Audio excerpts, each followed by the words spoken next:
台南地检署侦办前议长郭信良伫安南区电西自办中卫区一案，郭信良涉嫌向业者索贿1000多万。该案伫7月7号申请羁押禁见61天后，侦查终结。南检伫9月5号以贪污等罪提起公诉。有关郭姓被告、高姓被告于台南市安南区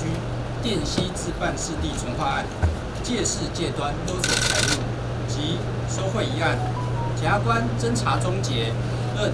郭姓被告前曾担任台南市议会议长，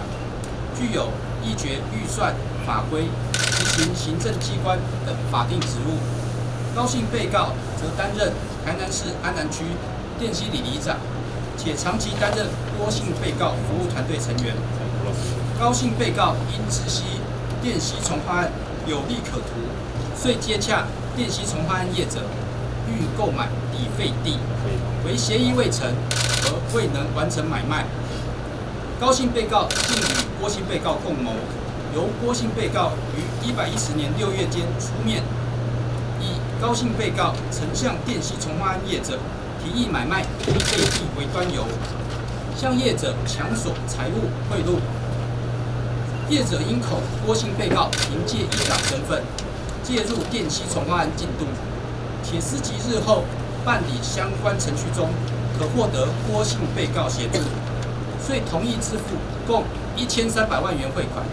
另外，有关量刑意见的部分，南检认为过高两嫌，有辱官箴，而且犯后态度无好，建请法官将当量刑。检察官建请法官审酌郭姓被告、高姓被告均为公务员，本应廉洁自持，竟为图一己之私利，利用其等身为议长、里长之职务上机会，向辖区土地重划业者借势借端勒索财物，并收取高达1300万元的汇款，实有辱官箴，应予严惩。且被告否认犯行，犯后态度不佳，建请法院从重量刑，并宣告褫夺公权。记者张世维采访报道。